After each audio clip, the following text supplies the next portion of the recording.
the Galactic Council killed Earth's representative HFY Story. Prologue, the last speech. The Galactic Council chamber on Cerulus Prime was a marvel of architecture and technology. Its domed ceiling displayed a projection of the galaxy in real time, a shimmering reminder of the Federation's vast influence. The walls, inscribed with the names of member worlds, glowed faintly with an ancient energy source. Today, however, the chamber was charged with tension. Ambassador Elias Dorn stood at the center of the chamber, his tall, imposing figure defying the weight of the moment. Dorn was a seasoned diplomat, his speeches renowned for their conviction and precision. But this was different. His words weren't just a defense of humanity, they were a warning. "The Galactic Council has failed its mandate," Dorn declared, his voice ringing out across the vast chamber. "When humanity called for aid, you offered bureaucracy. When our colonies were raided, you suggested patience. And now, when we demand justice, you label us as aggressors. The Council has forgotten what justice means." And the room erupted in murmurs. Councillor Velrax of the Aro Ren, a crystalline entity whose refracted light betrayed his hostility, rose from his seat. "Humanity has proven itself a destabilizing force, Ambassador.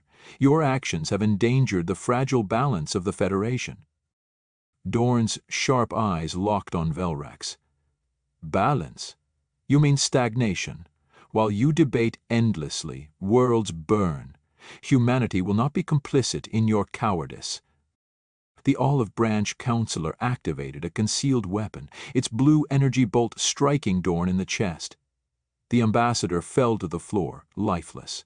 The chamber was stunned into silence. The council tried to spin the incident as a tragic malfunction, but humanity knew better. Elias Dorn had been assassinated. Chapter 1. Earth's Outrage. The broadcast of Elias Dorn's assassination rippled across the galaxy. But on Earth, it landed like a bomb. The moment the transmission reached the Terran Council chambers in New Geneva, an uproar consumed the room. Diplomats shouted over one another, their voices rising with fury. The hologram of Dorn crumpling to the ground replayed on a loop above the conference table, the light of the recording casting long shadows across the grim faces below. "They killed him in cold blood." Representative Idris Kane slammed his fist on the table. "This was no accident. It was an execution." "This is an act of war," another representative declared. "The Council has shown their hand. They want humanity subdued." President Alina Voss stood at the head of the room, her expression unreadable as chaos reigned around her. She had reviewed the footage a dozen times in silence, her sharp mind dissecting every detail. Finally, she raised her hand.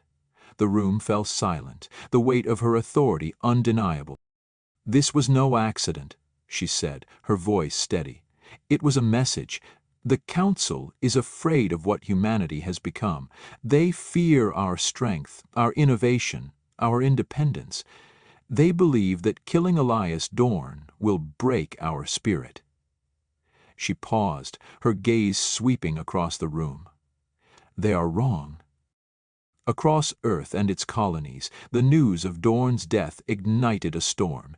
Massive crowds flooded into the streets, their chants of defiance echoing through the ruins of once thriving cities.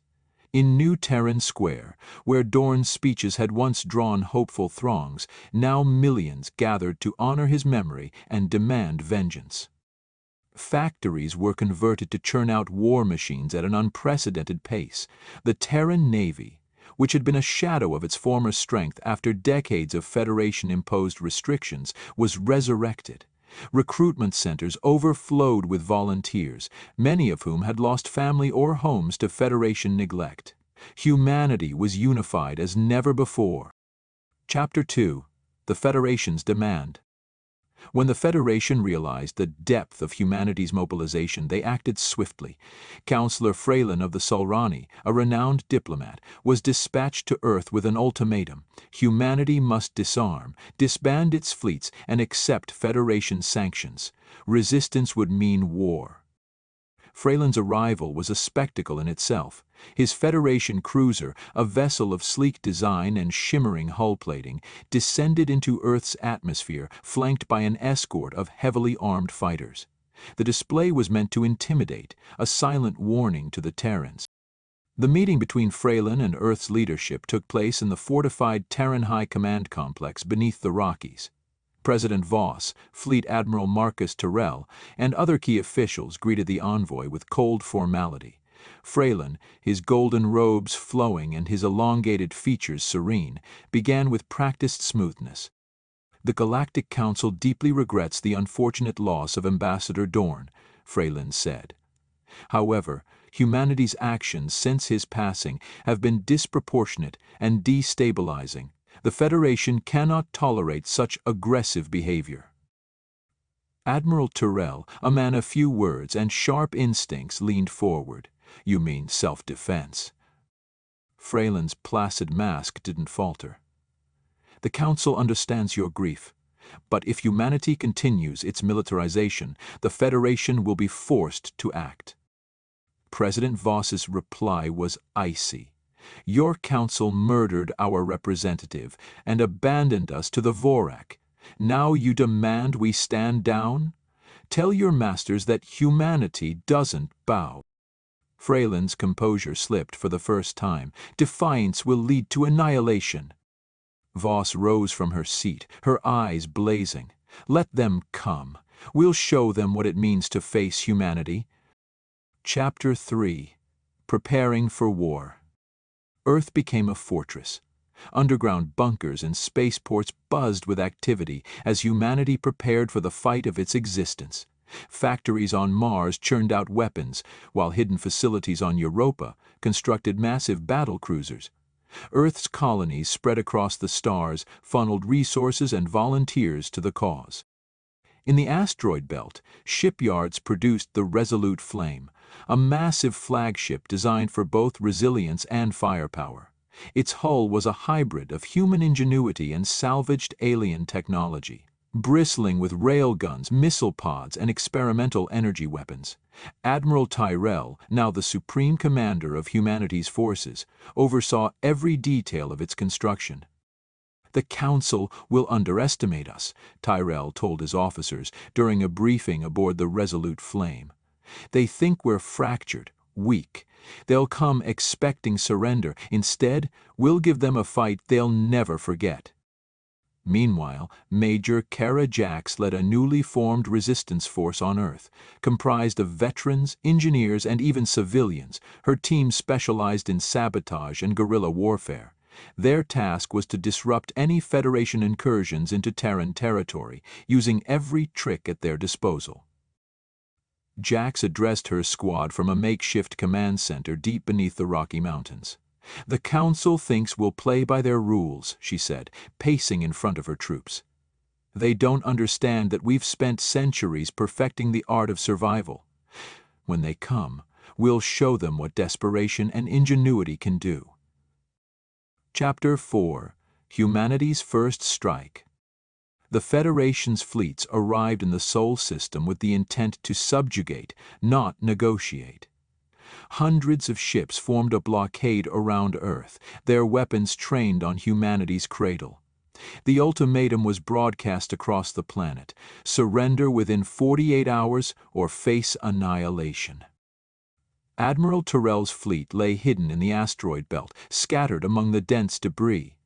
The Resolute Flame was at the center of the formation, its crew awaiting Tyrell's command.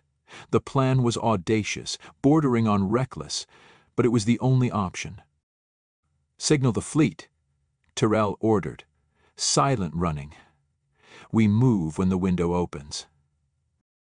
Human ships emerged from the asteroid belt like shadows, their hulls coated in electromagnetic dampeners to evade detection. The attack began with pinpoint strikes on the Federation's forward lines. Railguns thundered, their kinetic slugs tearing through shields and armor with devastating precision. Missile pods unleashed waves of explosives, overwhelming the Federation's point defenses. The resolute flame targeted the Federation flagship, the Aurora's might, with relentless focus. Its railguns fired in coordinated bursts, each volley hammering the flagship's shields. Federation ships scrambled to respond, but humanity's smaller, faster vessels danced around their lumbering formations, exploiting every gap. The Aurora's might succumbed in a fiery explosion, its wreckage scattering across the void. The Federation fleet, shaken and disorganized, began to retreat. Tyrell watched the tactical display, his expression grim. "They thought we'd surrender," he said. "Now they know better." Chapter 5. The Council's Counteroffensive. The Galactic Council's defeat at the Battle of Sol sent shockwaves across the Federation. For the first time in centuries, a member species had repelled a Federation fleet. The Council's carefully maintained image of omnipotence was shattered. Furious and humiliated, the Council mobilized its full might for a counteroffensive meant to crush humanity once and for all. Massive fleets gathered in staging areas across the galaxy, drawing ships and resources from every Federation sector. The sheer scale of the operation was unprecedented. Billions of troops, tens of thousands of warships, and fleets of supply vessels converged on humanity's colonies, their mission clear: eliminate every trace of resistance. Admiral Marcus Tyrell studied the incoming data from his position aboard the Resolute Flame. The tactical display showed a deluge of red markers representing the Federation's war machine. Despite their massive numbers, Tyrell remained calm, his mind already calculating. "They're committing too much," Tyrell observed. "If we disrupt their supply chains, they won't be able to sustain this offensive." Humanity's strategy shifted to attritional guerrilla warfare. Using stealth and agility, smaller strike groups infiltrated Federation-controlled systems, targeting fuel depots, supply convoys, and communication hubs. Major Kara Jax's resistance fighters, stationed on contested colonies, launched relentless sabotage campaigns. One of the most daring missions took place at the Siren Depot, a critical Federation fuel hub orbiting a dwarf star. Tyrell led a covert task force, slipping past the depot's defenses under the cover of its star's radiation storms. Railguns fired with surgical precision, igniting the depot's volatile storage tanks. The resulting explosion obliterated the facility, plunging the Federation's central supply routes into chaos. Meanwhile, on the ground, Jax led a team of insurgents into Federation-occupied Nova Charon, a key colony. Using hit-and-run tactics, her fighters neutralized Federation patrols and planted explosives on key infrastructure. When the Federation attempted to retaliate, Jax lured them into a labyrinthine network of underground tunnels, where ambushes decimated their forces. As the Federation's counteroffensive dragged on, their fleets began to fragment. Starved of supplies and demoralized by constant ambushes, many units became disorganized. Tyrell's strategy was working, but the fight was far from over. Chapter 6. Humanity's Vengeance. After months of relentless combat, humanity turned the tide. The Federation's forces, stretched thin and riddled with logistical failures, struggled to maintain cohesion. Tyrell seized the moment, launching an audacious campaign deep into Federation territory. The final battle took place at Celestial Prime, the jewel of the Galactic Federation and the seat of its council. The planet was surrounded by a formidable array of orbital defenses, including fleets of dreadnoughts, fighter patrols, and automated weapons platforms. The Council believed it to be impenetrable. Tyrell thought otherwise. The Resolute Flame spearheaded the attack, supported by a fleet of hybrid warships bristling with salvaged Federation and Vorak technology. Using data gathered by Resistance operatives, humanity exploited weaknesses in Celestial Prime's defenses. Stealth corvettes infiltrated the planet's orbital perimeter, disabling critical shield generators. Bombers followed, targeting the orbital platforms with precision strikes. The Federation fleet responded with overwhelming force, engaging humanity's ships in a chaotic and brutal battle. Plasma bolts and missile salvos filled the void, while railgun slugs punched through hulls with devastating power. Human fighters, outnumbered but more maneuverable, wove through the fray, targeting critical systems on larger enemy vessels. On the surface, Major Jax's forces infiltrated the Council chambers. The mission was fraught with peril. Federation security forces were elite and well prepared. Jax and her team fought their way through the sprawling complex, each hallway and chamber becoming a battleground. Explosions rocked the structure as sabotage teams disabled critical systems. In the Council's Grand Hall, Jax confronted Councillor Velrax, the Artaren delegate who had orchestrated Elias Dorn's assassination. The crystalline alien stood defiant, flanked by heavily armed guards. "You've already lost," Velrax sneered. "Humanity is a fleeting anomaly. The Federation will endure."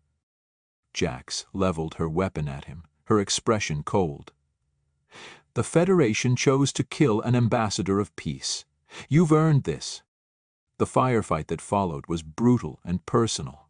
Jax's team systematically dismantled Velrax's defenses. In the end, Velrax fell, his crystalline body shattered.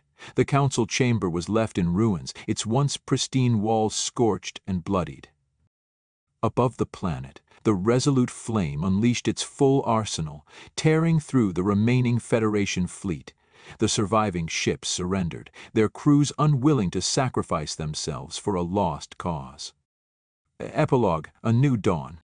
The Galactic Federation was broken. Celestial Prime, the heart of its power, lay in ruins. Humanity, once dismissed as a minor player on the galactic stage, now stood as a dominant force. The surviving members of the Federation Council convened on a distant neutral world, desperate to negotiate terms with their former subordinate. President Elena Voss addressed the galaxy from the steps of Celestial Prime's shattered council chambers. Her voice, transmitted across every communication channel, was resolute. "Humanity has suffered, but we have endured.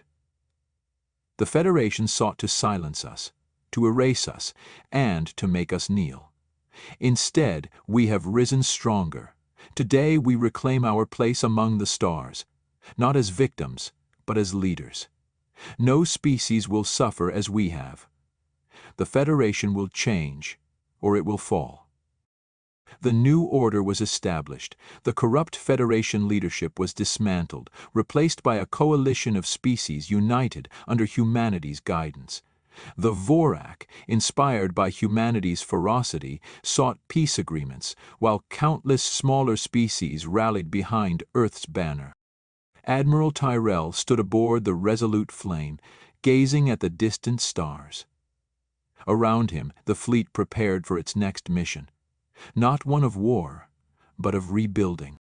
"They thought they could break us," Tyrell said, his voice heavy with conviction. "Instead, they forged something stronger than they could imagine." Major Kara Jax, now a celebrated hero, returned to Earth to oversee the reconstruction of humanity's shattered home. Standing amidst the ruins of New Geneva, she reflected on the cost of victory. The scars were deep, but the resolve of humanity was deeper. The galaxy would never forget the day humanity rose from the ashes and claimed its place as a force to be reckoned with.